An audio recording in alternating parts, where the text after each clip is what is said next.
Hello বন্ধুরা, এরকম যদি পরীর মতো ভিডিও এডিটিং করে বানাতে চান তাহলে আমার পুরো ভিডিওটি দেখলে আপনারা বানাতে পারবেন, বানিয়ে ফেসবুক ইউটিউবে আপলোড করতে পারবেন। তো চলুন সরাসরি আপনাদেরকে শেখাবো কিভাবে পরীর ভিডিও বানাবেন এআই ছাড়া ক্যাপকাট দিয়ে এডিটিং করে। সরাসরি আমি ক্যাপকাটে চলে গেলাম। ক্যাপকাট থেকে আমি ভিডিওটি যে শ্যুট করেছি সেই শ্যুটের ভিডিও গ্যালারি থেকে আমি কিন্তু নিয়ে নেব। দেখুন একটু লোড নিচ্ছে, ক্যাপকাটে বর্তমান লোড নেয় সেজন্য একটু টাইম হচ্ছে। লোড নিয়েছে, এখন আমি যে ভিডিওটা নেব ওইটা সিলেক্ট করব।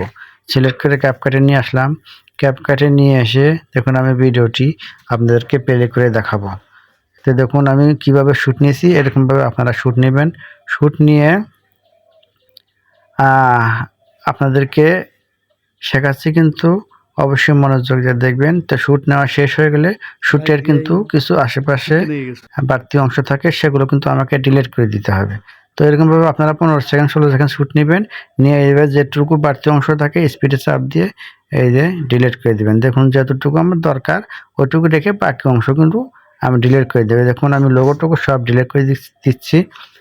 এবার কিন্তু আমাকে সামনে থেকে কিছু অংশ ডিলিট করে দিতে হবে, কারণ এই দেখুন সামনে থেকে কিছু অংশ আমাকে ডিলিট করে দিতে হবে। তারপরে প্রজাপতির মতো একটা পাখায় অ্যাডজাস্ট হবে। এটা কিন্তু অবশ্যই ক্যামেরার মিডল পয়েন্টে হতে হবে মানুষটা, তাহলে ক্যামেরার পিছনে মানে প্রজাপতির পাখাটা পিছনে অ্যাডজাস্ট হবে, সাইডে হলে কিন্তু হবে না। তো দেখুন আমি ইফেক্টে চাপ দিলাম। ইফেক্টে চাপ দেওয়ার পরে অনেকগুলো অপশন চলে আসলো। এখানে আমাকে লিখতে হবে হলো সার্চ বারে গিয়ে ওখানে লিখতে হবে বড় হাতের বি লিখতে হবে অবশ্যই, বড় হাতের অক্ষর বি, তারপরে ইউ, ছোট হাতের U, double T R F I Y, তারপরে হালকা একটু স্পেস দেব। স্পেস দিয়ে আমাকে আবার ফের লিখতে হবে হলো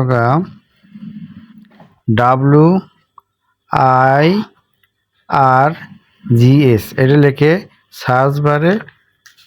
সার্চ বারে ক্লিক করলে আমার ওই অনেকগুলো অপশন চলে আসবে। সার্চ বারে এই দেখুন সার্চ বারে ক্লিক করলাম, অনেকগুলো আমার ফিল্টার চলে আসলো। এখানে আমাকে এই প্রজাপতি ফিল্টারের উপর ক্লিক করব। ক্লিক করলে আমার প্রজাপতি পাখাটা আমার পিছনে অ্যাডজাস্ট হয়ে যাবে। কিন্তু তো অ্যাডজাস্ট হয়ে গেলে আমার কিন্তু ভিডিওটা কিন্তু ওকে। তো অবশ্যই আপনারা এরকম ভিডিও শিখতে চাইলে অবশ্যই কমেন্ট করে জানাবেন। তারপরে আপনাদেরকে ভালো ভালো ভিডিও অবশ্যই শেখাবো। প্রজাপতির ভিডিও আরও অনেক ভিডিও আছে। তো ভালো লাগলে ভিডিওগুলো শেয়ার করবেন এবং আরও ভালো ভালো ভিডিও দেব। লাইক কমেন্ট শেয়ার করে পাশে থাকবেন।